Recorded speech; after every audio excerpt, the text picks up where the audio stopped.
The dead tree woke the moment her blood touched its roots. Elena Hayes had been 21 years old for exactly 12 hours when she decided dying might be easier than surviving another day.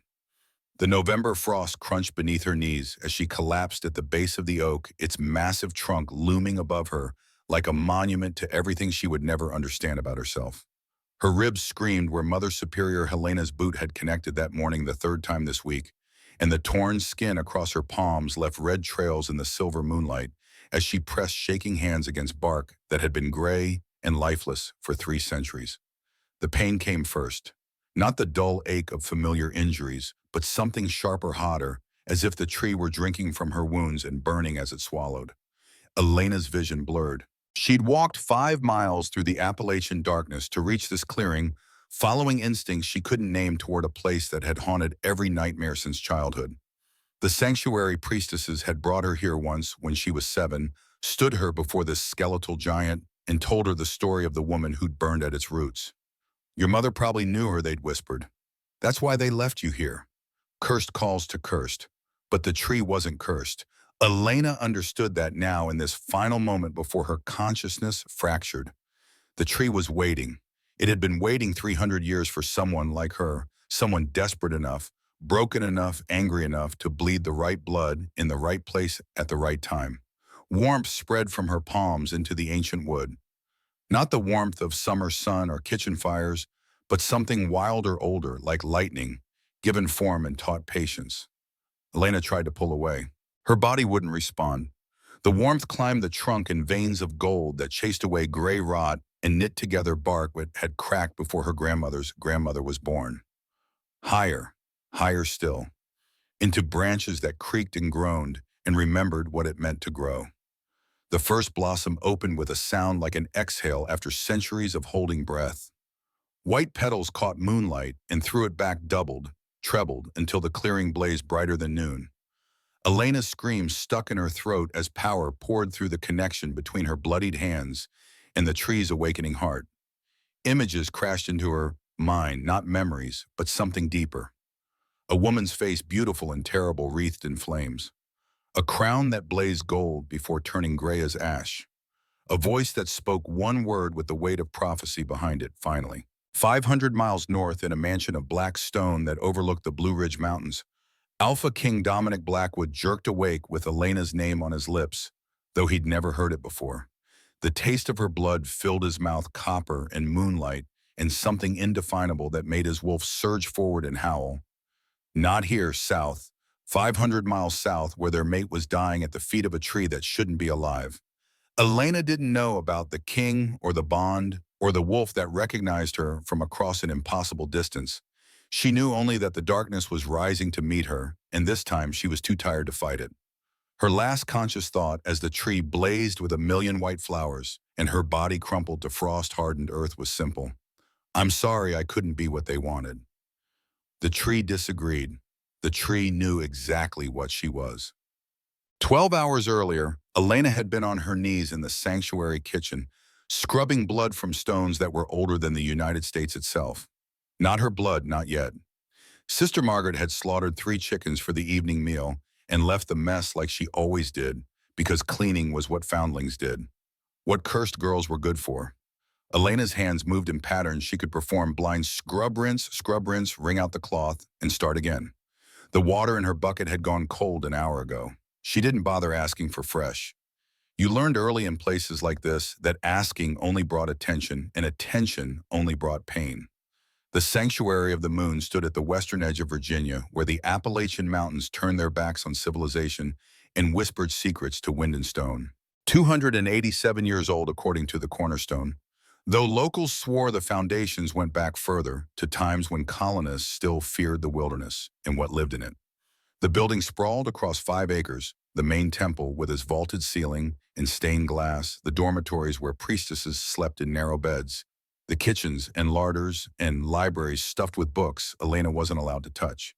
Beyond the manicured gardens, shadow pine forest pressed close, and at its heart stood the oak tree where everyone said Elena's mother had abandoned her on a winter night 21 years ago. No one had ever explained why anyone would walk 5 miles into frozen forest to leave an infant at the base of a dead tree. Elena had stopped asking by the time she was 8. Questions earned backhands in locked closets and meals skipped as punishment for curiosity. Now she just scrubbed and swept and survived day after day, her existence measured in bruises that faded and hunger that didn't. She was wringing pink water from her cloth when voices drifted through the doorway, connecting kitchen to dining hall.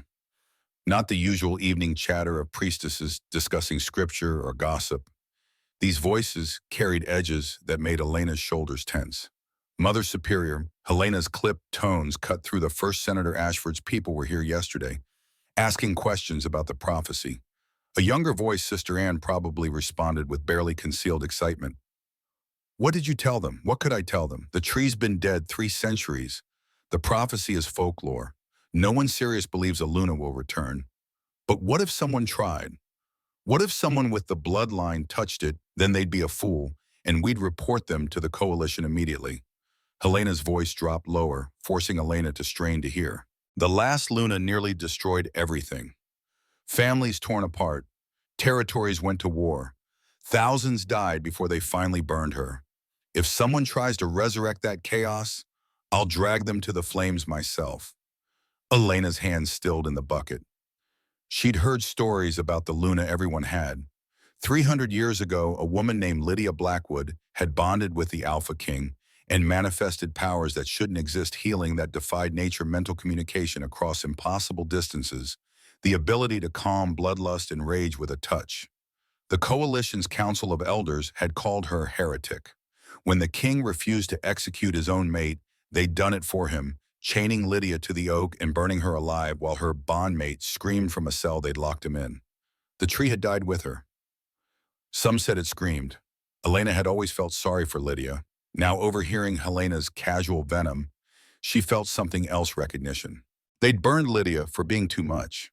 They'd spent 21 years beating Elena for being too little. Maybe there was no right way to be anything in a world this cruel. She finished cleaning the kitchen in silence, dumped her bucket in the waste channel, and slipped through the servants' entrance into the November evening. Her bedroom was the loft above the horse stables, not proper housing, but marginally warmer than sleeping outside. She climbed the ladder carefully, favoring ribs that protested each movement, and burrowed into the pile of wool blankets that smelled of hay and animal warmth. The horses snuffled in their stalls below. She'd fed them earlier, sneaking extra oats when no one watched. They were kinder to her than most humans. Sleep came in fits interrupted by pain and cold and memories she couldn't suppress. Her 7th birthday, Helena bringing her to the dead tree, telling her about curses and abandoned children. Her 11th 3 weeks locked in the basement for the crime of humming while she worked. Her 16th, the priestess who'd shown her basic kindness, transferred suddenly to a sanctuary in California too far to ever visit. Patterns emerged if you paid attention.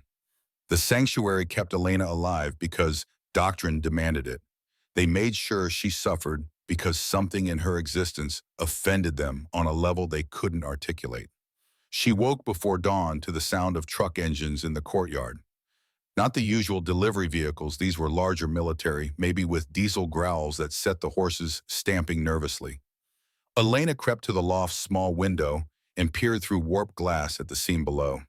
8 men in dark tactical gear were unloading equipment while Helena stood watching, arms crossed beneath her wool shawl. Even from this distance, Elena could read the tension in the Mother Superior's spine. One man, massive shoulders, scarred face, the build of someone who broke things professionally, was gesturing as he spoke. His voice carried, "We have authorization from Senator Ashford's office. Any individuals matching the genetic markers need to be detained for questioning. This is coalition security, ma'am. We don't need your permission." Helena's response was too quiet to hear, but her posture spoke volumes. She was afraid but cooperating. The big man nodded and turned to his team. "Search everywhere. The senator wants this handled before the AlphaKing gets wind of it." Clocks ticking. Elena's pulse hammered against her throat. Genetic markers, detained for questioning. This wasn't about prophecy or folklore. This was something else, something immediate and dangerous, and every instinct screamed that she was the target, even before Helena glanced toward the stables with an expression Elena had learned to read years ago: resignation mixed with relief. Whatever was about to happen, Helena wouldn't lift a finger to stop it. She climbed down from the loft, not bothering with the ladder, just dropping the 8 feet and landing in a crouch that made her ribs shriek. The horses whinnied alarm. She pressed a hand to the nearest one's neck. Quiet, quiet, I know I'm sorry. Then she was moving through the stable's back door into the pre-dawn darkness, following the tree line north, toward the only place she'd ever felt anything approaching peace. The sanctuary kitchens kept a root cellar a quarter-mile into the forest, dug into a hillside and stocked with winter vegetables. Elena had discovered it at 14 during a particularly bad week when Helena had decided she needed to reflect on her sins without the distraction of food. She'd stolen turnips and eaten them raw, and the cellar had become a refuge on nights when the stable felt too exposed. She made for it now, boots crunching on frost-stiffened leaves, breath pluming white in the cold. She was 50 yards from the cellar when the man stepped out from behind a poplar tree. Not one of the tactical team, this one wore a sanctuary groundskeeper's uniform, but she didn't recognize his face. He was older, maybe 50, with the weathered skin of someone who spent life outdoors. When he spoke, his voice carried none of the groundskeeper's usual deference. In a haze. She didn't answer, didn't run either. Running would confirm identity. The man raised both hands in a gesture meant to be placating. I'm not with them, the men at the sanctuary. I'm not with them. My name is Thomas. I worked for your mother. The words landed like physical blows. Elena's mother was a ghost, a question mark, a maybe dead maybe, a live phantom, who'd left a baby in the worst possible place 21 years ago. No one had ever claimed to know her. Thomas took her silence as invitation to continue. She was Luna. True Luna descended from Lydia Blackwood's sister. The council thought the bloodline ended, but it didn't. Your mother kept it secret, lived quiet, tried to avoid politics. Then she got pregnant with you, and the genetic markers activated. Senator Ashford's people found out. They came for her. Elena found her voice, though it came out smaller than she wanted. Did they kill her? Thomas's expression turned grief-stricken. She burned same as Lydia did. But before they took her, she gave me something to hide. Something you need now. He pulled a small object from his jacket pocket, a medallion on a tarnished silver chain. Even in the weak pre-dawn light, Elena could see the intricacy of its design, a crescent moon surrounded by oak leaves with symbols etched around the border that her illiterate eyes couldn't interpret. Thomas pressed it into her palm. The metal was cold, heavier than it looked. This is your birthright. She wanted you to have it when you were old enough. I was supposed to wait until you were 25 somewhere safe, but the sound of dogs baying cut him off. Close. Getting closer. The tactical team had brought tracking animals. Thomas's face drained of color. They're faster than I thought. Elena listened carefully. The tree. The ancestral oak. Your blood on its roots will wake it. I know how that sounds, but your mother made me swear I'd tell you. She said when the time came, you'd understand. Elena stared at the medallion in her hand, then at this stranger who claimed impossible things, then toward the direction of the baying that was definitely, absolutely getting louder. Every choice was terrible. Going back meant detention and whatever Senator Ashford had planned. Running deeper into the forest meant dying of exposure. The tree was 5 miles through terrain she'd hiked exactly once. She chose the tree. Not because she believed Thomas's story she couldn't, but because dying at the place where she'd been born seemed like completing a circle. Symmetry appealed to her exhausted sense of how stories should end. Thomas grabbed her arm before she could bolt. They'll track you. You need to. Whatever he was about to suggest died as a rifle crack, split the morning, and Thomas jerked backward, red blooming across his chest. He hit the ground hard. Elena didn't scream, didn't freeze. Just ran the medallion clutched in her fist as men's voices shouted behind her, and something that might have been Thomas's dying breath rattled in the trees. The forest swallowed her. She knew these woods better than the tactical team knew which ravines could be jumped and which would break ankles, knew where the deer trails led and where they dead-ended at cliff faces. She ran until her lungs burned and her vision sparked, and the voices behind her faded to nothing. Then she ran more because stopping meant thinking about Thomas bleeding in the leaves, and thinking meant feeling, and feeling meant breaking. The sun rose somewhere above the canopy, turning frost to dew. Elena's stolen boots, 2 sizes too large, stuffed with rags, had rubbed blisters that burst and bled. The medallion was a point of cold fire in her grip. She'd shoved the chain around her neck at some point, and the pendant thumped against her sternum with each jarring step. Your blood on its roots will wake it. Insane. Impossible. The tree had been dead since before electricity, before automobiles, before the United States had pushed past the Mississippi. Dead things stayed dead. Except Elena had seen enough in 21 years to know that reality was more flexible than comfortable. She'd watched Sister Catherine heal a horse's broken leg with nothing but touch and prayer, seen the way certain priestesses' eyes flashed gold in candlelight, felt her own strength surge sometimes in moments of desperation.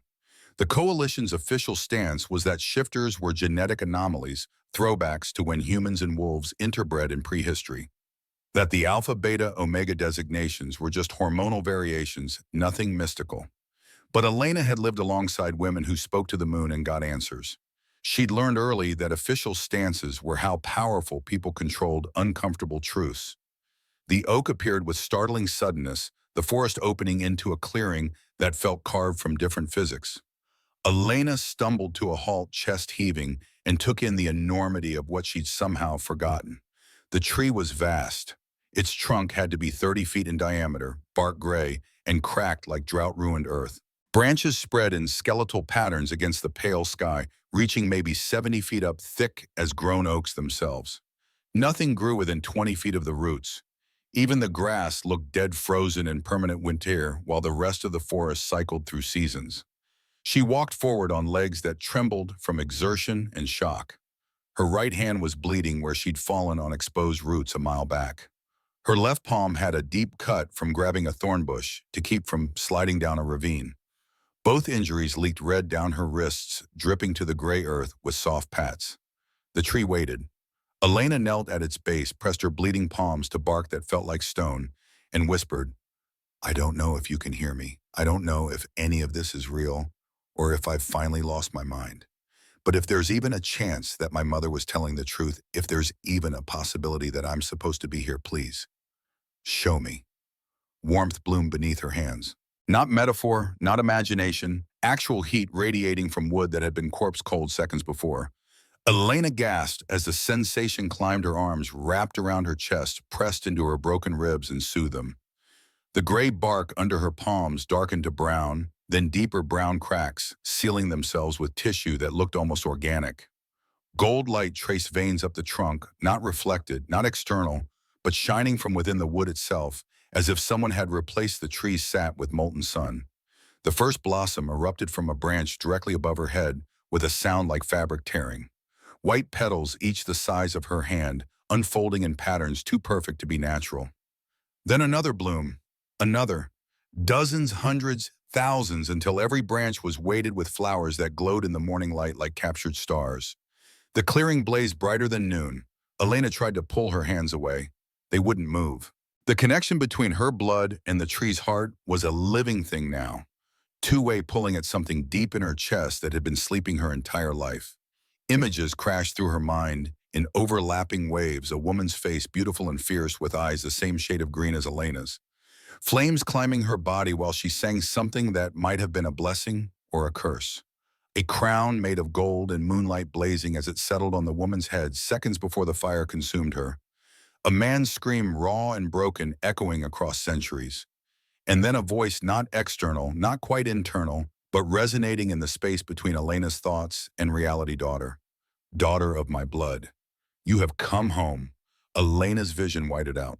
The last thing she felt before consciousness abandoned her was her own wolf, an entity she'd never known existed inside her, opening golden eyes for the first time and recognizing what the tree truly was, not a monument to death, but a seed of resurrection, waiting 300 years for the right gardener, the right blood, the right desperation to water roots that had never stopped being alive, just dormant. 500 miles north, Dominic Blackwood came awake so violently that he threw himself out of bed and hit the hardwood floor in a crouch before his conscious mind caught up to his body's panic. His wolf was surging forward, trying to force a shift Dominic hadn't authorized, snarling with urgency that translated roughly to mate. Danger. Go now. He fought for control, pressing palms to the cold floor and forcing his breathing into something approaching human rhythm. The taste of blood and moonlight still coated his tongue. Not his blood, someone else's female young, terrified and defiant in equal measure. The flavor carried information his human brain couldn't process, but his wolf red instantly injured. 500 miles south-southwest, unconscious, vulnerable. The bond. After 32 years of searching, of refusing advantageous political marriages, of enduring his counsel's increasingly pointed suggestions that perhaps the mate bond was obsolete mythology and he should choose a queen for practical reasons, after all, that the bond had snapped into place with a woman he'd never met, in a location he couldn't name, at exactly the moment she'd apparently collapsed. Dominic made it to his feet and was halfway to his closet before the absurdity of his own actions registered. He was going to throw on clothes and sprint 500 miles through unfamiliar territory on instinct alone. He was the Alpha King of the North American Shifter Coalition, responsible for 17 territories and roughly 3 million shifters. He couldn't just abandon his post because his wolf smelled a mate in distress. Except he absolutely could and would, and his wolf made clear there would be no reasoning with it until they'd confirmed their mate's safety. The bond was already a tight band around his ribs, pulling south with physical force that made his sternum ache. He grabbed his phone from the nightstand and pulled up the location sharing app that connected him to his beta. Marcus's dot showed him in the estate's east wing, probably in his own quarters. Dominic didn't bother calling. He just left his room and moved through the pre-dawn darkness of Blackwood Estate with the silence that came from 32 years of inhabiting these halls. The building was a monstrosity, 20,000 square feet of stone and timber, built by his great-grandfather as a fortress, then expanded by his grandfather into something approaching a palace, then hardened by his father into the seat of coalition power. Dominic had inherited it 5 years ago, when his father finally succumbed to the grief that had been killing him slowly since Dominic's mother died. The estate crowned a mountain overlooking the Shenandoah Valley. From certain windows, you could see the lights of small towns scattered across Virginia's western slope. Though most of the view was unbroken forest, the coalition maintained it as neutral ground for meetings between territory alphas, but functionally it was Dominic's home, the place he'd been raised, the place that still smelled like his mother's baking, even though she'd been gone 20 years, the place he'd inherited, along with crown and responsibilities and enemies, he was still mapping. Marcus's quarters occupied a suite near the estate's strategic center, positioned to respond quickly to threats from any direction. Dominic didn't knock, just keyed in the override code and walked into the sitting room that Marcus used as combination office, library, and arsenal. His beta was at the desk, shirtless, studying something on a tablet with the focused intensity that had made him invaluable as both strategist and friend. Marcus glanced up, took in Dominic's expression, and set the tablet aside immediately. "What happened?" Dominic's voice came out rough. "I found her. My mate. She's 500 miles south and she's hurt, and we're leaving in 20 minutes. To Marcus's eternal credit, he didn't ask stupid questions or demand proof. He'd known Dominic since they were cubs in coalition youth training, had stood beside him through their fathers' deaths and territory wars and political nightmares. If Dominic said the bond had snapped, Marcus believed him. He was pulling on a shirt before Dominic finished speaking. "Location, that's where it gets complicated. I don't have coordinates, just a direction and a distance and the certainty that she touched something old and powerful right before she collapsed." Marcus's eyebrows rose. Old and powerful, like what? Like prophecy-level powerful. Like something that's been dormant 300 years, waking up because the right catalyst finally appeared. Understanding dawned across Marcus's face. "The Luna prophecy. You think she's Luna? I think she made a tree that's been dead since Lydia Blackwood burned suddenly explode into bloom. I felt it through the bond, tasted her blood when she cut herself on the roots, watched through her eyes as flowers opened that shouldn't exist." Marcus was moving toward his weapons cabinet, already shifting into mission mode. Do we know who hurt her? Do we know what threats we're riding into? No. But someone was chasing her through a forest at dawn, and she was running toward the tree deliberately, so the threat is intelligent and organized enough to force a 21-year-old woman to choose potential death over capture. Marcus pulled out a tactical harness and started loading it with the practical gear that 20 years of coalition security work had taught him to prioritize. "How do you know she's 21?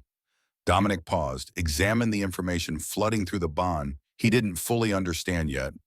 "I just know. Same way I know her name is Elena, and she's been abused her entire life, and she's absolutely convinced. She's cursed, and she doesn't believe she deserves to survive this." The last part came out sharper than he'd intended. Marcus caught it, his expression softening, fractionally. We'll get to her, 20 minutes, you said. 20 minutes to assemble a team and load supplies. Then we ride until we reach her or the horses die, whichever comes first. Marcus grabbed his phone. I'll wake the elites. How many 20 should be sufficient? We're not invading, just extracting one woman and dealing with whoever's threatening her. Unless whoever's threatening her works for the council, Marcus pointed out. If this is about the prophecy, if certain elders have been waiting 3 centuries for another Luna to manifest so they can eliminate the bloodline permanently, then we'll be declaring war on the council, Dominic finished, and we'll deal with consequences after we secure my mate. Marcus made the calls while Dominic returned to his quarters and pulled on riding gear, reinforced pants, boots rated for a 100-mile hike, a jacket with armor plates sewn into shoulders and spine. His beta had a point about the council. The official history taught in coalition schools said Lydia Blackwood had been executed for heresy after claiming powers that contradicted the goddess's will. The unofficial history, the version Dominic's mother had told him before the council poisoned her, said Lydia's only crime was being powerful enough to threaten the elder's authority. The prophecy had emerged from her death. When the oak blooms white beneath the full moon, the true Luna shall return. Most shifters dismissed it as folklore. Dominic had dismissed it until about 3 minutes ago. Now he was strapping on weapons and planning extraction from hostile territory to retrieve a woman whose existence might restart a war that had killed thousands 3 centuries back. His wolf was purring approval. Finally protecting what was theirs instead of playing political games with people who'd murdered his mother. Finally choosing the bond over duty. Finally. Dominic met Marcus in the courtyard 18 minutes after waking. 20 warriors were assembled shifters he'd trained with, fought beside, trusted with his life and the coalition's future. They'd loaded the necessary supplies onto horses from the estate's stables. Medical gear, weapons, camping equipment, enough food for a week, though. Dominic intended to cover 500 miles in 4 days maximum. The horses snorted frost breath into the November air. Magnificent animals bred for endurance rather than speed. They'd need it. Marcus handed Dominic a tactical radio and a map marked with the rough heading, I've alerted our relay stations along this route. They'll have fresh horses waiting every 50 miles.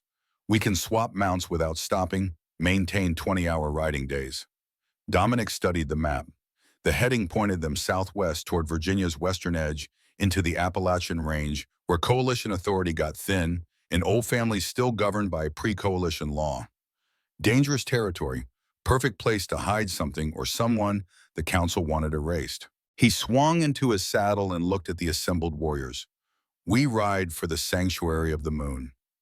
We retrieve my mate. Anyone who stands between us and her answers to me personally, and I'm not inclined toward mercy today.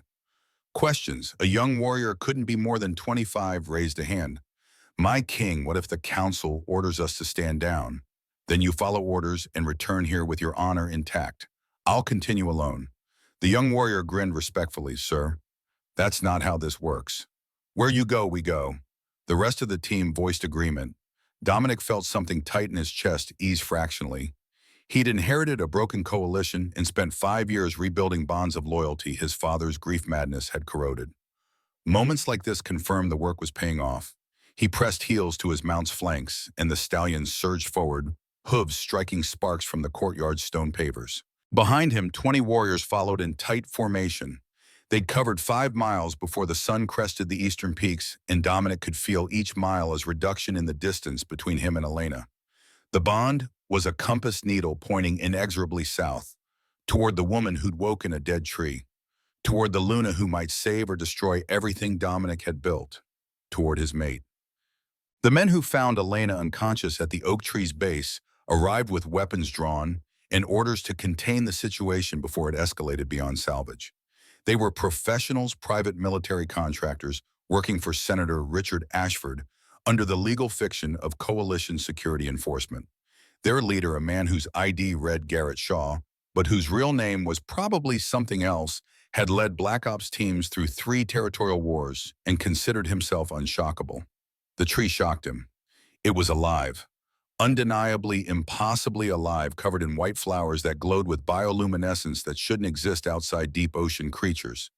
The air in the clearing tasted like ozone and honey and something Garrett's hindbrain recognized as power, the kind that made him want to flee despite 20 years of combat conditioning. And at the tree's base, small and broken and curled into a ball, like she was trying to protect vital organs, was the target. Garrett held up a fist. His team froze. 8 men, all armed, all staring at the tree with expressions ranging from awe to naked fear. One of them, Mitchell, the youngest, maybe 30, whispered, "Holy hell, the prophecy's real." Garrett's voice came out flat. "Secure the target. Document the tree. Call it in." Mitchell didn't move. "Boss, if she woke the tree, if she's actual Luna, if she's Luna, she's exactly what the senator hired us to contain. Now move." 3 men approached Elena while the rest maintained perimeter. She didn't stir when they checked her pulse, rolled her onto a stretcher they'd brought, strapped her wrists and ankles with zip ties. Unconscious, she looked younger than her file indicated. 21 years old, but she could have passed for 17, malnourished, scarred with the kind of bone-deep exhaustion that came from chronic stress. Her palms were torn and bloody. Her ribs showed clearly through her thin shirt. Whatever life she'd lived at the sanctuary hadn't been kind. Mitchell was photographing the tree from multiple angles, his phone's camera struggling to capture the flower's luminescence. The blossoms seemed to pulse with their own heartbeat, brightening and dimming in rhythm that Garrett realized with discomfort matched his own pulse. He pulled out his satellite phone and dialed the senator's personal line. Richard Ashford answered on the first ring report. "The tree bloomed. Target is contained but unconscious."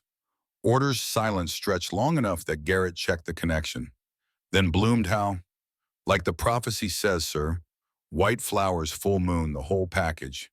We've got maybe an hour before word spreads and this clearing becomes a pilgrimage site." More silence. When Ashford spoke again, his voice carried a weight Garrett had learned to recognize as grief.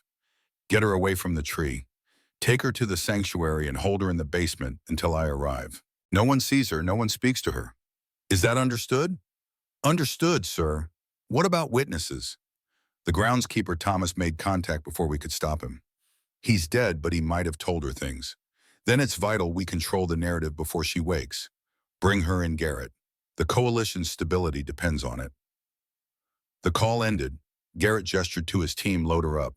We're moving back to the sanctuary." They carried Elena through the forest in grim silence, taking paths Garrett's GPS directed them toward. The sky was lightening toward full dawn. In a few hours, the sanctuary's priestesses would be moving through their morning routines, and Garrett's team would be on the road with their prisoner secured somewhere the Alpha King couldn't easily reach her. Senator Ashford had been clear about priorities. Contain the bloodline, control the narrative, prevent another Luna from rising to threaten the carefully maintained balance that had kept the coalition stable since Lydia Blackwood burned. Garrett didn't allow himself to think about the ethics. He'd spent 20 years following orders because questioning them meant paralysis, and paralysis meant death. This girl, this Elena, represented a threat to millions of shifters who'd lived peacefully without Luna powers for 3 centuries. The senator was protecting the many by eliminating the one. Simple math. Necessary evil. The fact that she looked so small and broken on the stretcher that her unconscious face held echoes of someone Garrett had known once and failed to save those were complications he'd process later in darkness with whiskey. They reached the sanctuary as full dawn broke. The building was stirring, lights and the kitchen smoke from chimneys, the sounds of morning prayer drifting through stone walls. Garrett bypassed the main entrance and took his team around to the delivery entrance that led directly to the basement levels. He'd scouted the facility yesterday, identified all entry and exit points, located security cameras, and noted their blind spots. Professional preparation for what should have been a simple extraction. Mother Superior, Helena, met them at the basement door. She was 60-something, rail-thin, with the kind of face that had forgotten how to smile decades ago. Her eyes swept over the unconscious Elena without visible emotion.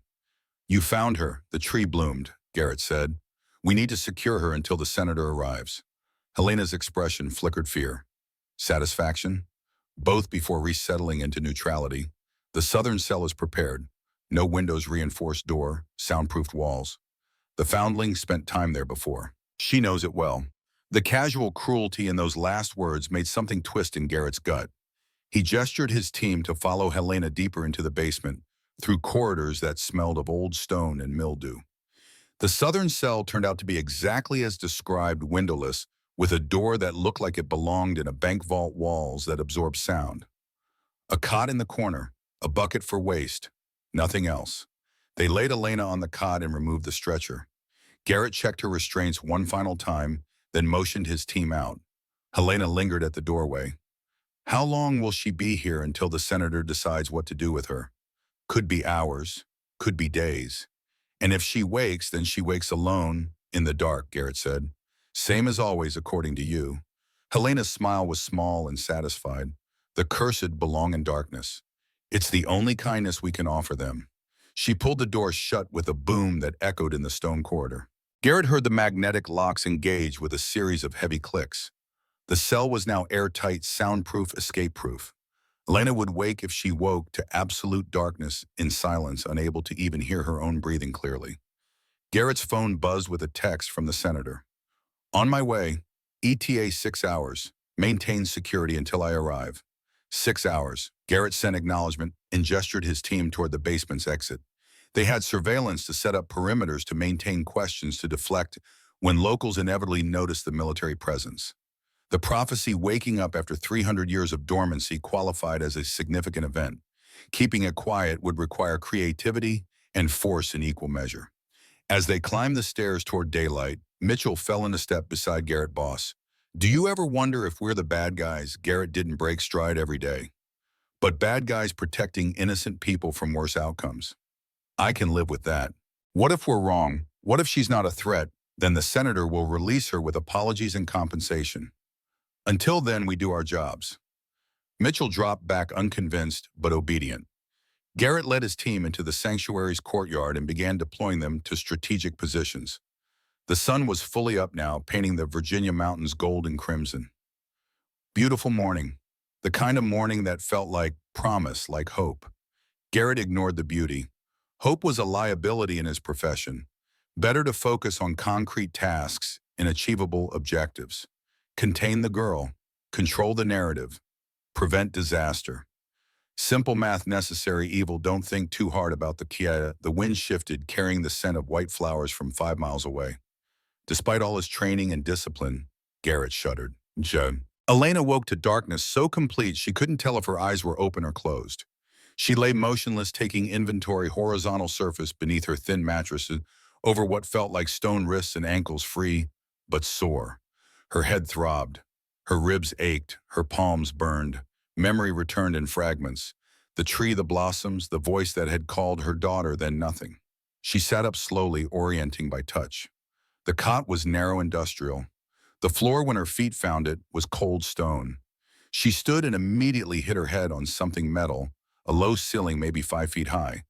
The impact sent pain spiking through her skull. She bit back a yelp and dropped to her knees, exploring the space with hands extended. 4 walls each, maybe 6 feet across.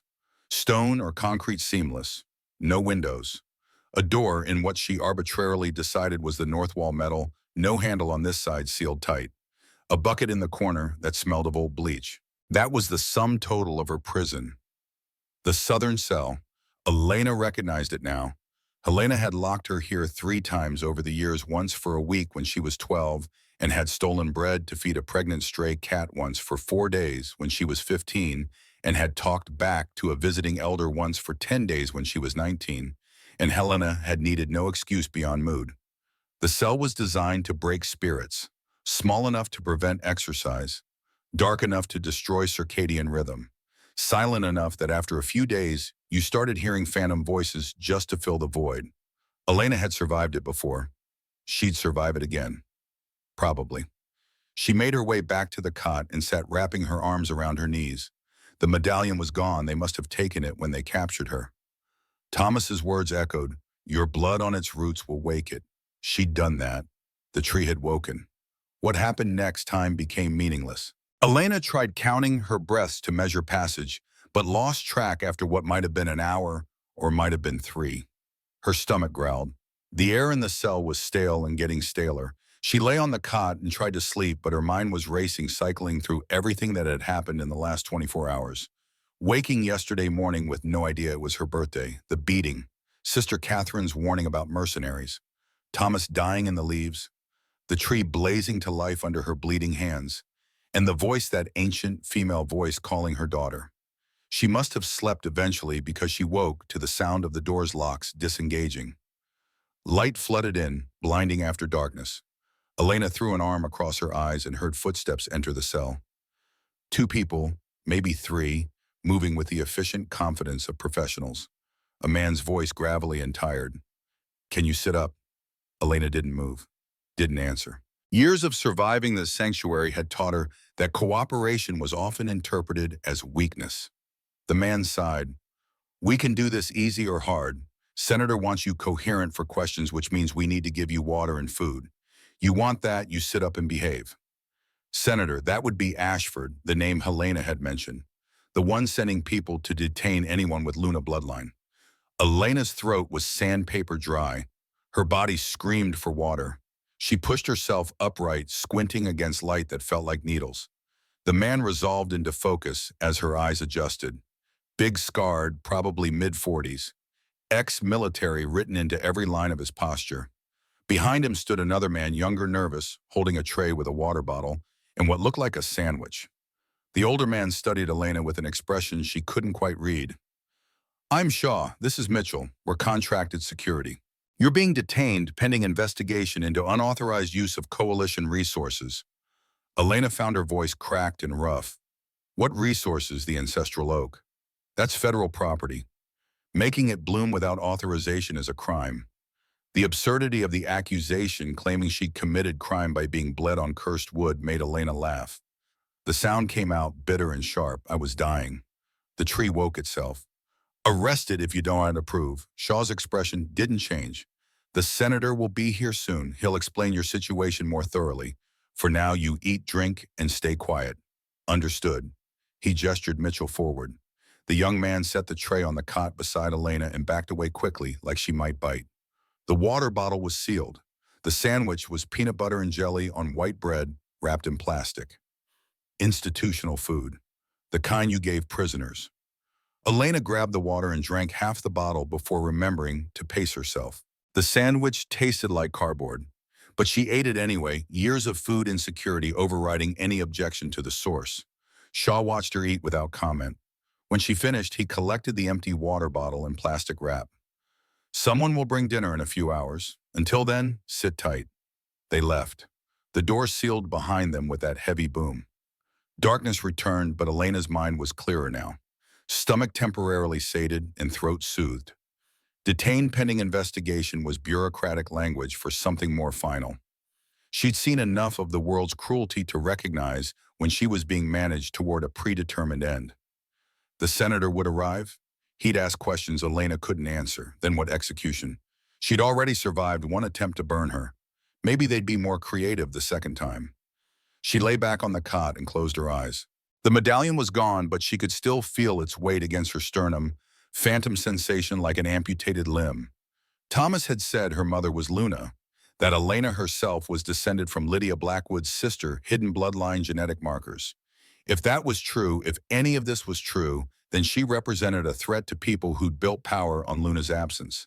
People like Senator Ashford, who probably had excellent reasons for wanting prophecies to stay dead and bloodlines to stay hidden. Elena didn't fear death. She'd been intimate with it her entire life, danced around its edges, invited it sometimes when the pain became too much. What she feared was dying without understanding why she'd lived, without knowing her mother's name or her father's face, without ever touching the tree again and asking the voice that had called her daughter if she'd imagined the love in its tone or if just once she'd been worthy of such a thing. She waited in the darkness. Hours passed.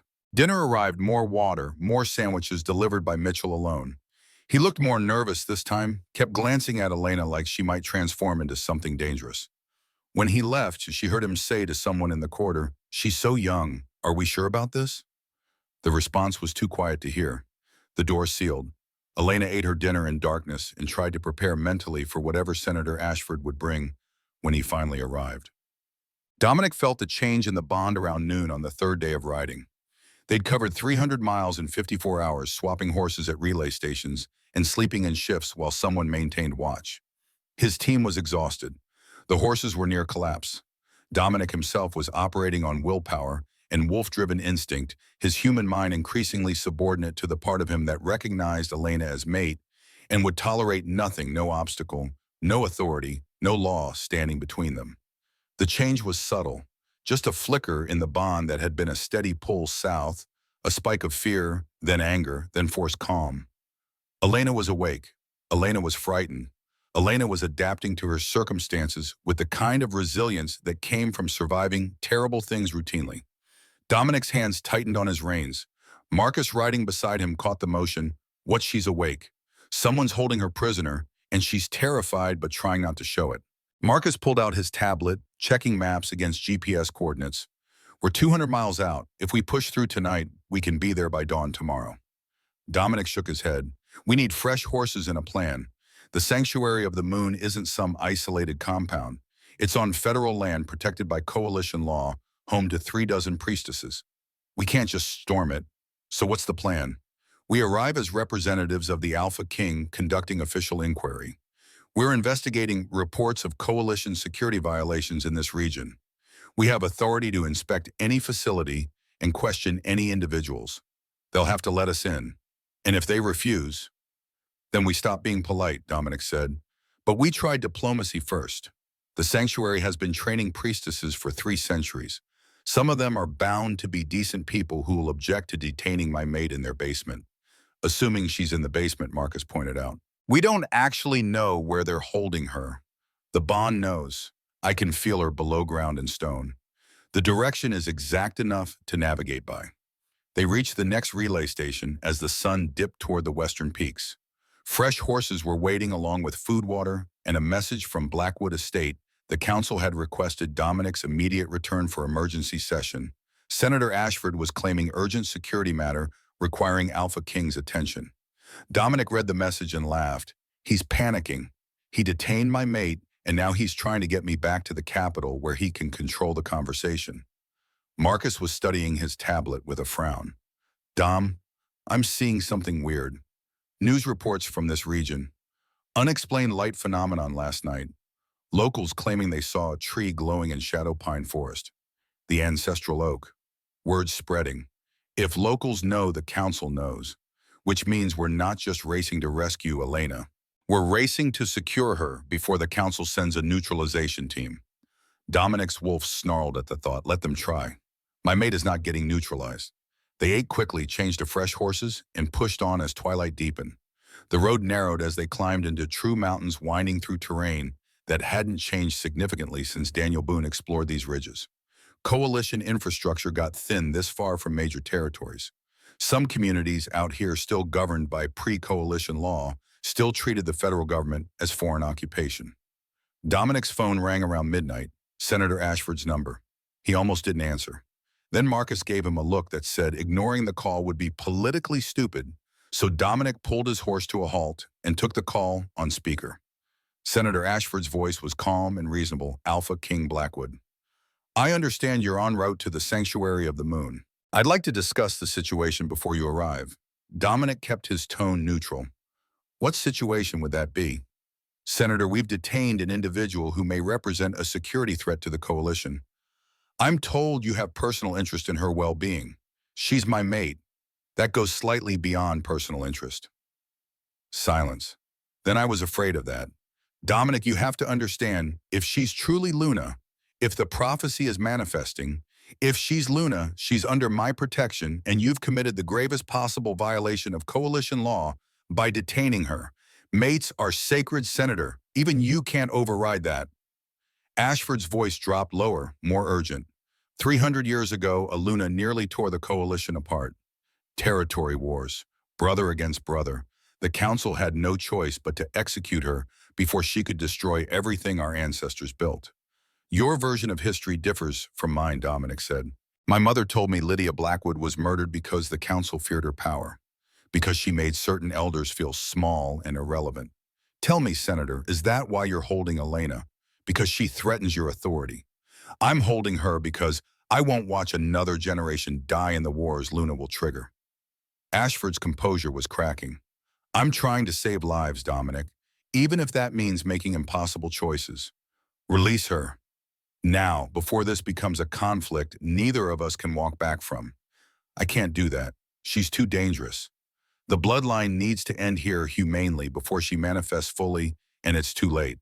Dominic's wolf was pushing against his control, wanting to shift and run the remaining distance. Senator, hear me clearly. That woman is my mate. Harm her and you'll answer to me personally. No counsel, no law, no mercy. Just you, me, and consequences. Ashford's response came out weary. Then I suppose we understand each other. I'll see you at the sanctuary, Dominic. Come armed if you must, but you won't leave with her alive. The call ended. Marcus was staring at Dominic with a mix of awe and concern. Did you just threaten a council elder? I made a promise. There's a difference. The team mounted and rode through the night, pushing their horses to the limit. Dawn was maybe 3 hours away when Dominic felt another change in the bond, sharper this time, more violent. Elena had gone from fear to rage to something darker. Despair, maybe, the kind of resignation that came before people gave up entirely. He pressed his heels to his stallion's flanks, and the animal surged forward with speed that should have been impossible after 3 days of brutal riding. Behind him, his team matched the pace. They thundered through darkness like the wild hunt 20 warriors in one Alpha King, racing toward a destiny that had been written 3 centuries ago, toward a prophecy, toward war, toward the mate Dominic would kill to protect. Elena heard the senator arrive through the cell's soundproof walls, muffled voices, footsteps multiplying in the corridor outside, an authority that made even Shaw stand straighter. She'd been in darkness maybe 30 hours now. Hard to be certain. Her body was stiff from lack of movement. Her mind was starting to play tricks, conjuring sounds and lights that didn't exist. When the door finally opened, the man who entered was nothing like what Elena had expected. Senator Richard Ashford was maybe 55, well-dressed, with the kind face of someone's grandfather. His eyes were tired. His movements suggested grief being carried long enough to have worn grooves in his soul. He pulled a folding chair into the cell, set it across from the cot, and sat with the heavy exhalation of someone who'd been traveling too long. Behind him, Shaw and Mitchell waited in the corridor. Ashford gestured them to give space, and the door swung partially closed, leaving them alone. Elena sat up, pressing her back to the cold stone wall. You're Ashford, I am, and you're Elena Hayes, daughter of Meredith Hayes, granddaughter of Catherine Rain, great-granddaughter of Lydia Blackwood's sister, whose name was struck from official records after the execution. Elena absorbed the names like physical blows. Her mother had a name, Meredith. Her grandmother existed, bloodline that stretched back to the Luna everyone said had died without descendants. Ashford leaned forward, elbows on knees. I want to tell you a story. 25 years ago, I married a woman named Emily. She was beta ordinary in the best sense. Kind, strong, loyal. We were happy. Then my friend, the Alpha King, Dominic's father, found his mate, Luna. Powerful, magnificent. And Emily became invisible. He paused, letting Elena see the grief in his eyes. She spent 2 years watching the king and his Luna build their perfect bond while our marriage crumbled. Not because I loved Emily less, but because everyone else did. In a world with Luna, ordinary shifters felt worthless. Emily believed it. She took pills, died in our bathroom while I was at council session arguing about territory boundaries. Elena's throat tightened. I'm sorry for your loss. Ashford's smile was small and broken. I don't want your sympathy. I want you to understand why I'm doing this. When Luna exists, the system creates hierarchy of suffering. Some people are blessed. Most are cursed to feel inadequate. I lost Emily to that system. I won't lose my daughter to it too. Victoria, the name that had come up in whispers at the sanctuary, Ashford's daughter who was supposed to marry the Alpha King before Elena manifested. I don't want to hurt your daughter, Elena said. I don't want to hurt anyone. But you will, not intentionally. Just by existing, by being Luna, you'll create the same dynamics that killed my wife. Ashford stood pacing the small cell. The council wanted me to execute you immediately. I argued for mercy, convinced them to let me try one last time to make you see reason.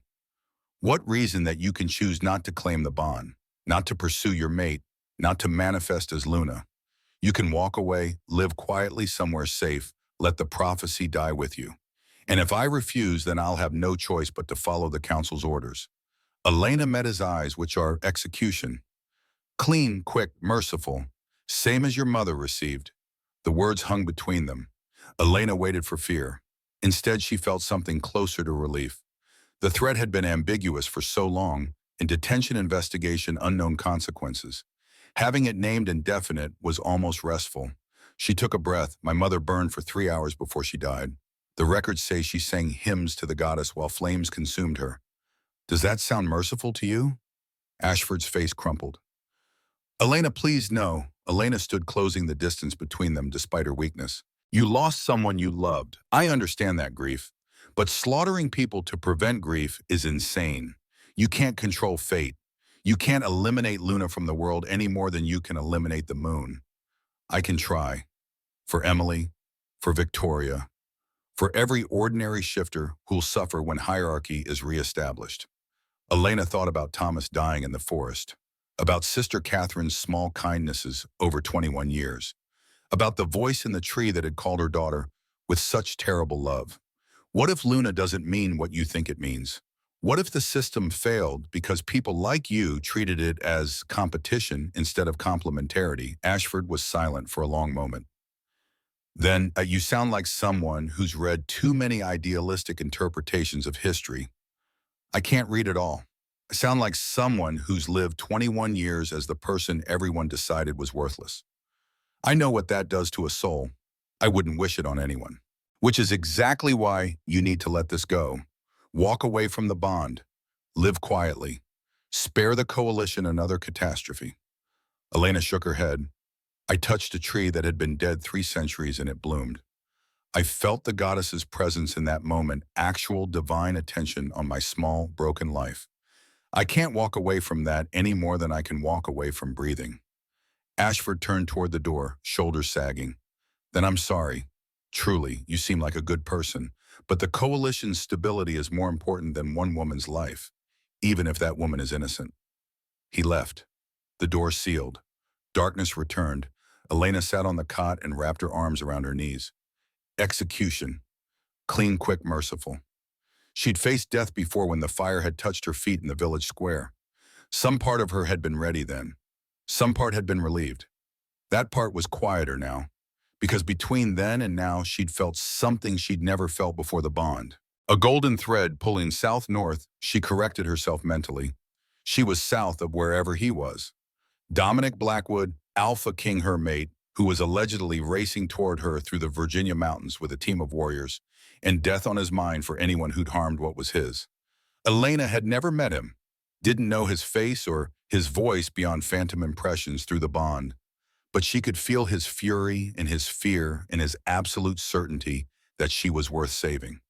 No one had ever felt that way about her before. No one had ever considered her worth the effort. She closed her eyes and reached for the bond, testing its limits. The connection was there, faint but real, carrying emotions that weren't hers. He was angry, closer than before, maybe 100 miles out, moving fast, and behind the anger was something fiercer, love that had manifested the instant the bond snapped, fierce as religion, absolute as gravity. Elena sent a thought south-north toward him. I'm here. I'm alive. Hurry. She didn't know if he could hear her. The bond was too new, too untested, but she felt a response like a pulse of warmth. I'm coming. Hold on. She lay down on the cot and tried to sleep. Tomorrow would bring execution or rescue. Either way, the waiting would be over. Man. Dominic smelled the sanctuary before he saw it, incense and old stone and the particular scent that came from concentrations of shifters living in close quarters. They crested a final ridge as dawn broke, and there it was, sprawling complex of buildings, crowning a foothill, surrounded by gardens and forest. Beautiful in the way that ancient things are beautiful. Terrible in the way that prisons are terrible regardless of architecture. The bond pulled him straight toward the main building. Elena was below ground, close, maybe 50 yards down and slightly east. Alive, conscious, afraid, but managing it with the kind of strength Dominic recognized from 20 years of combat. Courage wasn't absence of fear, but deciding fear wouldn't choose your actions. Shaw's team spotted them immediately. Dominic had expected that. He'd brought 20 warriors in full coalition colors, riding under the Alpha King's personal banner. There was no mistaking this for casual visit. Shaw himself emerged from the main entrance as Dominic's team entered the courtyard. The man was professional enough to show no emotion, AlphaKing Blackwood. I'm afraid the sanctuary isn't prepared for visitors. Dominic dismounted his boots, striking the courtyard stones with deliberate weight. I'm not visiting. I'm here on official business. Coalition authority supersedes local autonomy. You'll grant me access to all facilities immediately. Shaw's hand drifted toward his sidearm. Sir, I have orders from Senator Ashford. Senator Ashford has no authority over my movements. Stand aside or I'll move you aside. Behind Dominic, 20 warriors dismounted in synchronized motion. The threat was implicit but clear. Shaw assessed the situation with professional speed and made the smart choice. He stepped aside. Mother Superior Helena appeared in the doorway, robes swirling. Alpha King, this is highly irregular. The sanctuary operates under religious exemption, which doesn't include authorization to detain the king's mate. Dominic's voice carried across the courtyard. Every priestess within earshot froze. Where is she? Helena's face went carefully neutral. I'm sure I don't know what you mean. The bond was pulling like a rope around Dominic's ribs. He followed it past Helena through the entrance into corridors that smelled of centuries. Behind him, Marcus and the team fanned out, securing exits and positioning themselves to respond to threats from any direction. Dominic found the basement stairs and descended 3 levels.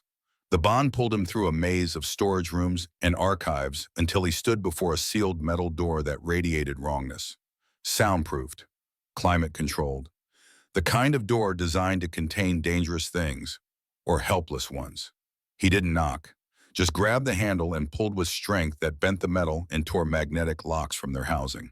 The door came free with a shriek of protesting steel. Inside, in complete darkness, Elena sat on a cot with her back to the wall. She was small, malnourished, covered in healing bruises. Her eyes reflected light like a cat's wolf's eyes, gold and fierce. When she saw him, recognition flashed across her face, even though they'd never met. Then she smiled, small and broken. And grateful you came. Dominic's wolf surged forward, demanding he shift and carry her out of this place in his jaws if necessary. He forced it down, held his human form through sheer will, and crossed the cell in 3 strides. He knelt before Elena, taking her face in both hands, feeling the bond snap fully into place with her physical presence. I came, I'll always come. You're mine and I'm yours, and nothing in this world will change that. Elena leaned into his touch like she'd been starving for contact. They're going to execute me. The senator is going to learn what happens when you threaten a mate bond, Dominic said. But first, we're getting you out of here. Can you walk? Elena nodded. He helped her stand, steadied her when she swayed, then wrapped an arm around her waist and guided her toward the door. Marcus was waiting in the corridor with weapons drawn, an expression that said he'd put down anyone who tried to interfere. The team formed protective circle around Elena as they climbed back toward daylight. Shaw and his mercenaries were in the entrance hall, weapons raised but uncertain. Dominic met Shaw's eyes. Stand down or die. Those are your only choices. Shaw's jaw worked. Then lower weapons. Let them pass. His team obeyed, though several looked relieved to have the decision made for them. Dominic led Elena through the entrance into the courtyard toward the horses. He was lifting her onto his stallion when Senator Ashford's voice cut across the morning. Stop. By order of the council, I'm placing that woman under arrest. Dominic turned. Ashford stood at the courtyard's edge with a full coalition marshal team, 12 armed enforcers with federal authority. This was what Dominic had feared: escalation beyond local contractors into official channels. The marshals were good people, law enforcement who believed in the system. They'd follow orders even if those orders led to catastrophe. The lead marshal, a woman named Kane, who Dominic knew from coalition conferences, stepped forward with her credentials visible. Alpha King, we have a federal warrant for Elena Hayes. She's accused of unauthorized manipulation of protected coalition resources. You need to surrender her into custody. Dominic's voice stayed level, Marshal Kane. That woman is my mate. Bond recognized. The warrant is illegal, and whoever issued it knows it. Kane's expression was apologetic but firm. Sir, we have our orders. You can dispute the warrant through proper channels, but right now she's coming with us. Elena's hand found Dominic's arm. Through the bond, he felt her resignation, her certainty that this would end with her dead regardless of who won the immediate conflict. Let them take me. Don't start a war over someone you just met. Dominic looked at her, his mate, his Luna, his future, and made the choice his father hadn't made 32 years ago. The choice that would determine whether the coalition could be salvaged or needed to burn. No, if they want you there, they'll have to kill me first. And I don't die easily. He drew his weapon not to fire, but to make his intent clear. Behind him, his team did the same.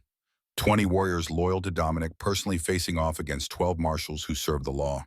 The courtyard became a frozen tableau. Kane was speaking urgently into your radio, probably calling for backup. Ashford looked stricken, his plan unraveling into potential bloodbath. Helena watched from the doorway with satisfaction that said she'd wanted this confrontation for years. Elena tugged at Dominic's arm. Please, there has to be another way. I'm not worth your worth everything, Dominic interrupted. And I'm not letting them take you. The standoff stretched. Seconds became minutes. Dominic could feel his team's tension, their readiness to follow him into violence if he gave the word. Could feel Elena's fear and confusion and the terrible certainty that she was about to cause deaths she didn't want. Then Marcus said quietly, Dom, the tree. Everyone's eyes went to the forest south of the sanctuary. Even 5 miles away, even through the trees, you could see the glow-white light spilling from the clearing where the ancestral oak stood blazing. And approaching the sanctuary from multiple directions drawn by the light and the rumors came civilians. Locals, shifters from nearby territories. They flooded into the courtyard, dozens of them, then hundreds, all wanting to witness the miracle. Kane lowered her weapon. We need to control this crowd before it becomes a riot. Ashford's face had gone gray. Dear God, the prophecy is manifesting.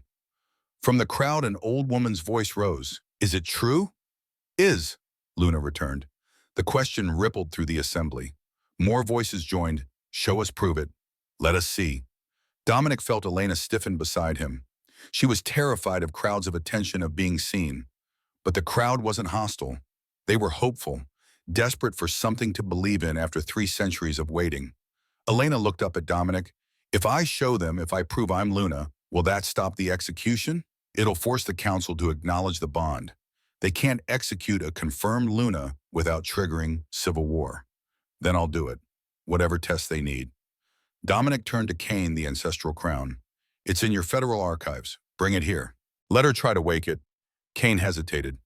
Sir, the crown has been stone for 300 years. No one's ever. Then it won't hurt to try, will it? Dominic kept his voice reasonable despite his wolf howling for violence. Unless you're afraid she'll succeed. Kane made the call. Within an hour, a helicopter arrived carrying a secured case. The crowd had swelled to thousands by then, word spreading through social media and old communication networks. News trucks appeared. The moment was being broadcast live across coalition territories. They opened the case in the courtyard where everyone could see. The crown was exactly as history described. Beautiful, once now gray stone covered in moss, looking more like geological formation than artifact. 300 years it had sat unchanged in climate-controlled storage. Elena approached it slowly. Dominic stayed close, ready to intervene if this was somehow trap.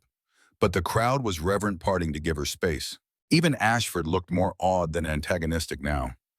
Elena reached out and touched the crown with one finger. For a heartbeat, nothing happened. Then gold light blazed from the point of contact, spreading through stone like infection, transforming dead matter back to living metal. The crown rose from its case, floating on currents of power that made everyone's hair stand on end. It hung suspended, rotating slowly, shedding 3 centuries of death like old skin. Then it descended and settled gently on Elena's head. The moment contact completed, every Luna stone in a 50-mile radius, embedded in buildings, monuments, long-forgotten shrines, ignited simultaneously. Golden light flooded the landscape. And through Elena, through the crown, through the network of ancient stones, came a voice that every shifter heard directly in their mind. I am Elena Hayes. I am Luna returned. I claim my place and my mate. I promise to serve, not to rule, to heal, not to harm, to build a coalition where every soul has worth. This is my vow. The crowd didn't kneel. They couldn't pack too tightly. But the silence that fell was more profound than any gesture of submission. Even Ashford stood with tears streaming down his face, whatever certainty he'd held dissolving under the weight of divine manifestation. Kane lowered her weapon permanently. I think we can tear up that warrant now. Elena looked at Dominic, the crown blazing on her head, power radiating from her like heat from a star. Is it over? Are we safe? Dominic pulled her into his arms. It's beginning. But yes, you're safe. You'll always be safe with me. The bond solidified into something unbreakable as Elena relaxed against him. Around them, the crowd's silence broke into cheers and prayers and celebrations. The prophecy had manifested, Luna had returned, and the coalition, for better or worse, would never be the same. The darkness Elena inhabited had texture, not the empty void of unconsciousness, but something older weighted with presence. She floated in space between heartbeats, where time moved differently, where voices from 3 centuries ago spoke as clearly as if their owners still drew breath. Child. The word resonated through her suspended consciousness. Child of my blood, you cannot rest yet. Lena tried to respond but had no mouth, no throat, no body to command. Just awareness drifting in golden darkness that pressed close like embrace. Light coalesced before her, taking shape that might have been woman, or might have been memory of woman. Features resolved slowly. High cheekbones, green eyes that matched Elena's own dark hair that moved as if in underwater current. The face from her vision at the oak tree. Lydia Blackwood first, Luna dead 300 years, but somehow present in this space beyond life. You know me, Lydia said. Not question, but statement. Elena's thoughts formed words without sound. You burned. They chained you to the tree and set you on fire. Lydia's expression carried sorrow that had outlived her body. I let them burn me to prevent civil war. I believed sacrifice would save the coalition from tearing itself apart over my existence. I was wrong. The golden space rippled, showing Elena scenes from 3 centuries past territories descending into violence after Lydia's death, not prevented by her martyrdom, but accelerated. Pacts who'd unified under Luna's influence, fragmenting into factions.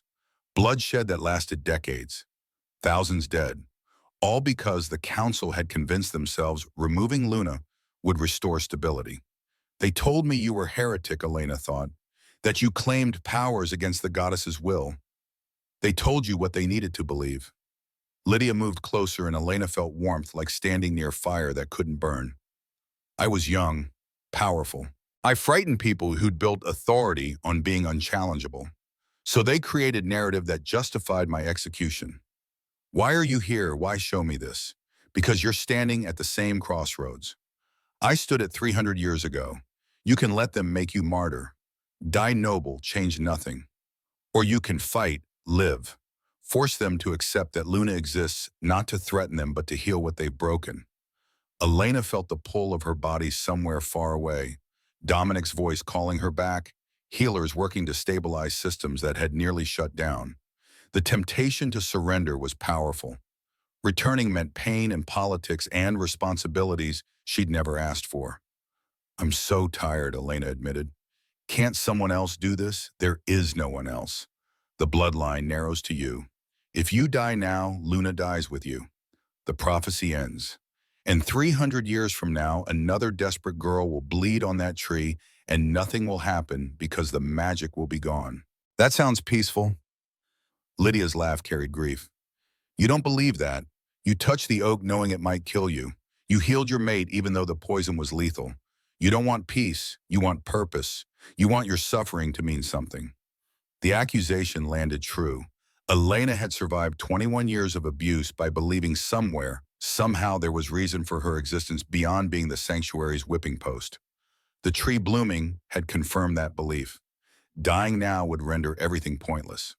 What do I do? How do I fight people who have armies and authority and 3 centuries of practice controlling narratives? You tell truth they can't refute. You love people they've trained to hate themselves. You build system where power serves rather than dominates. Lydia was fading, the golden space growing lighter. And Elena remembered that Luna is not about hierarchy. We don't stand above. We stand among. We bleed with our people, not for them. Wait. Elena reached toward the dissolving figure. Will I see you again? Lydia's smile was the last thing to fade every time you look in mirror. Every time you heal what was broken. I'm not gone, daughter. I'm just waiting in the roots. The golden space shattered into brilliant white. Elena gasped, her lungs filling with air that tasted like antiseptic and medicinal herbs. Her eyes flew open to sterile ceiling tiles and medical monitors beeping steady rhythm. Dominic's face appeared above her exhaustion, written in every line but eyes blazing with relief. "You're awake. Oh God, you're awake." His hands cradled her face with gentleness that contradicted his sighs. Through the pawn, Elena felt 4 days of vigil, 4 days of terror that she wouldn't return. She tried to speak, but her throat was sandpaper. He reached for water cup with straw, helped her drink slowly. "The poison," Elena managed. "Did I? You saved my life." Dominic's voice cracked. "Pulled aconite from my bloodstream and metabolized it yourself. You've been in healing coma for 4 days. 4 days. Memory filtered back through haze, the convoy Dominic collapsing, her desperate attempt to heal him. She'd known the poison might kill her, had chosen to try anyway because mate bond was absolute and losing him was unthinkable. "What happened while I was out? Everything." He helped her sit up against pillows, wrapping blankets around shoulders that suddenly felt cold. Victoria testified, gave the council evidence of her father's conspiracy. Ashford's been arrested. 2 other elders implicated and removed from their positions. The council recognized you as Luna, even though you were unconscious. Elena absorbed this carefully. "So it's over. I'm safe. You're recognized." Safe is a different question. There are still people who fear what Luna represents, but the immediate threat is contained. Where's Ashford now? Federal detention, awaiting trial. Victoria visits him daily. He's broken Elena. Whatever fury drove him is gone. He just sits in his cell and weeps. Elena felt Luna's senses awakening, incrementally expanding awareness beyond her immediate surroundings. She could feel Dominic's emotions with crystalline clarity, relief, love, lingering fear. Could sense people throughout Blackwood House, their emotional states painting mental map of anxiety and hope. Could feel the oak tree 500 miles southwest, its presence in her consciousness like second heartbeat. "The crown," she said suddenly. "Where is it?" Dominic reached to the bedside table, lifted the golden circlet that had been stone 4 days ago. It blazed at his touch, responding to proximity to Luna, even in his hands. When he settled it on Elena's head, power flowed through the connection with intensity that made her gasp. The Luna Stones network activated instantly, not just stones within Blackwood House, but every stone within 100-mile radius. Golden light blazed through walls visible even in daylight. Elena could feel each stone as node in vast web of consciousness. Could sense every shifter whose emotional state resonated with the network. Too much. She pulled the crown off, breathing hard as the connection severed. The light faded. "I'm not ready for that yet. You'll learn." Dominic set the crown aside gently. "The healers say you need another day of rest." Before there was a knock at the door, Marcus entered, tablet in hand, an expression that said whatever news he carried was significant. "Dom, the council has called another session. Tomorrow noon. They want Elena present for formal investiture." "She just woke up 20 minutes ago." Dominic growled. "I know. But they're claiming the previous recognition was conditional pending her conscious testimony. They need her to accept Luna responsibilities in her own words before witnesses." Elena found her voice. "I'll do it." Both men looked at her. Dominic shook his head. "You barely have strength to sit up." "You can't. I can." "I will." Elena's jaw set with determination. Dominic was learning to recognize as non-negotiable. "Lydia told me Luna doesn't hide. We stand among our people even when we're weak. Especially when we're weak." "Who's Lydia?" "The first Luna. She was with me in the coma, teaching me." Dominic and Marcus exchanged glances that said they weren't sure whether this was mystical truth or fever dream. Elena didn't care which they believed. She knew what she'd experienced. Lydia's lessons were carved into her consciousness, now guidance that would shape everything that followed. Marcus cleared his throat. "There's something else. Senator Ashford has requested to speak with you. Before the investiture." He says his exact words were, "I need to apologize to the woman I tried to murder." "Absolutely not," Dominic said immediately. "He doesn't get access to my mate after everything he's done." Elena's hand found Dominic's. "Let him come. I want to hear what he has to say." "Elena, he's dangerous. He's broken." There's a difference. She could feel it through the Luna senses that were growing stronger each hour. Ashford's emotional state was devastation and remorse. Nothing resembling threat. "Please, trust me." Dominic studied her face, reading determination that wouldn't be swayed. If he says or does anything that frightens you, I'm ending the meeting. Non-negotiable, agreed. They brought Ashford the next morning, two federal marshals flanking him, despite the restraints binding his wrists. He looked a decade older than the man Elena had met in the sanctuary basement. Gray had spread through his hair, his shoulders curved inward with defeat. The marshals positioned him across the medical bay from Elena's bed, maintaining distance. Dominic stood beside her, hand on her shoulder, while barely contained beneath human skin. Victoria entered behind her father, face carrying grief that made Elena's heart ache. Ashford didn't meet Elena's eyes immediately. When he finally looked up, his voice was hoarse. I came to apologize. I know it's inadequate. I know nothing I say can undo the harm I've caused, but I need you to hear it anyway. I'm listening, Elena said quietly. He took shaking breath. 25 years ago, my wife Emily took her own life because the Luna system made her feel worthless. She was beautiful, kind, strong, but in a world where Luna existed, she believed she was nothing. I watched grief destroy her, and I decided no one else would suffer that way, that I would eliminate Luna before the hierarchy could be reestablished. The words came faster now, like dam breaking. But I was wrong. I let grief poison me until I became the thing I claimed to hate, someone who destroys lives in pursuit of power. I ordered your death. I ordered the AlphaKing's death. I got 8 innocent people killed at the sanctuary. And for what, Emily's still dead. You're still Luna. I've accomplished nothing except proving that rage makes monsters of us all. Tears were streaming down his face now. Victoria moved to her father's right hand on his shoulder despite the marshal's presence. Elena felt Luna's senses reading the truth beneath his words, genuine remorse, horror at what he'd become, desperate need for forgiveness he knew he didn't deserve. She could have condemned him, could have demanded maximum punishment.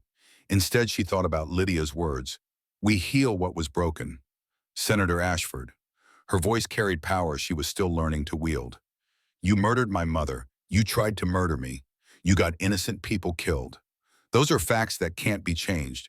But I believe you when you say Emily's death broke something in you. I believe grief can make us do terrible things. His eyes widened with something like hope.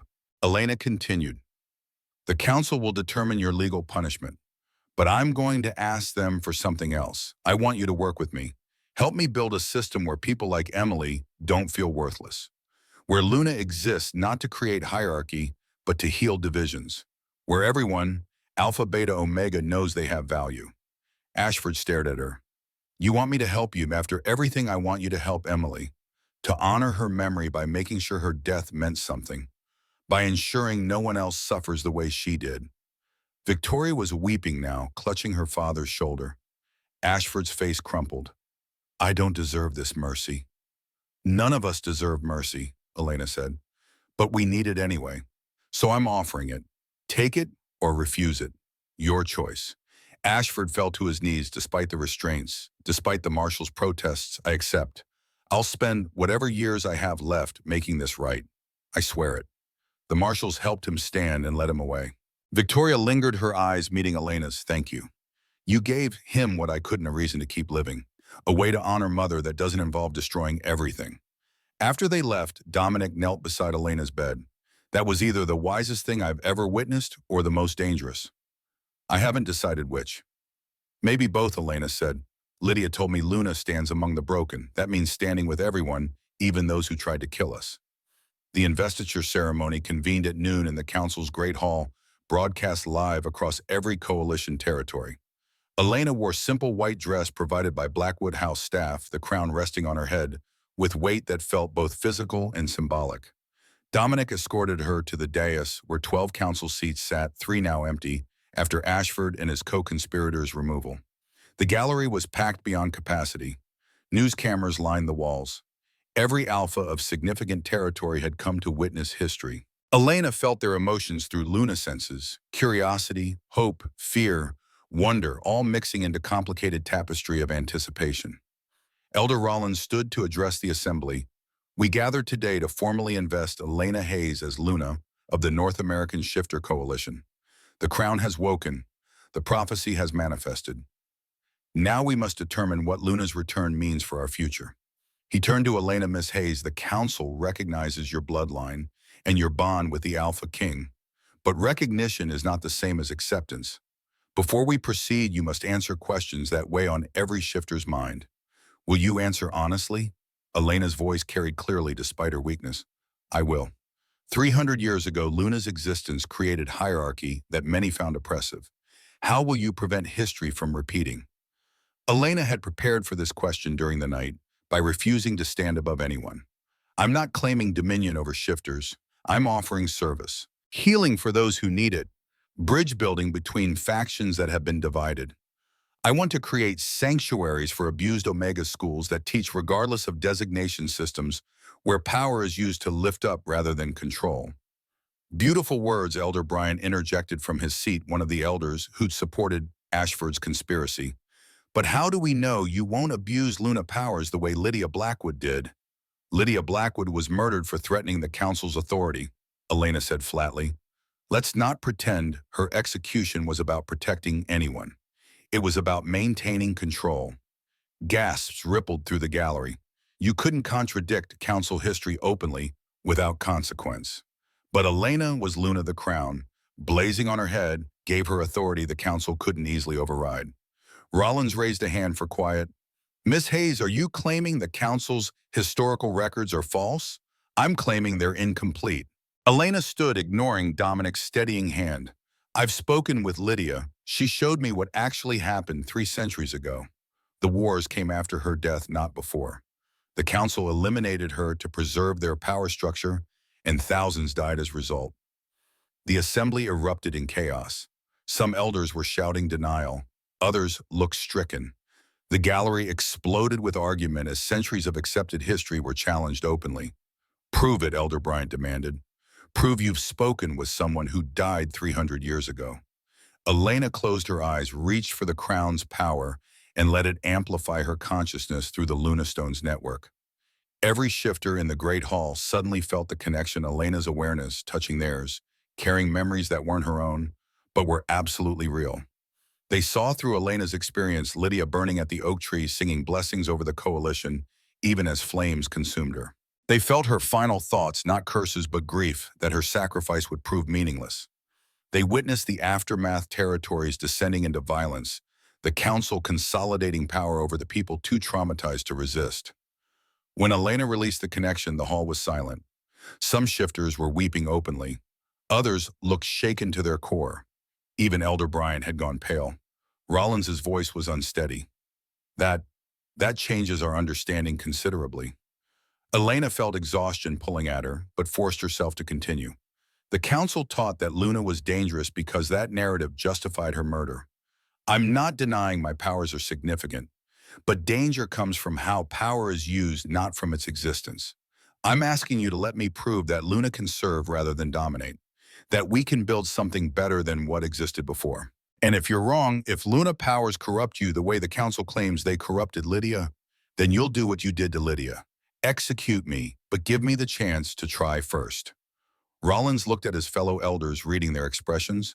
The council will vote, all in favor of formally investing Elena Hayes as Luna with full recognition and authority. 7 hands rose. 3 abstained, including Bryant. 2 seats remained empty. The motion passes.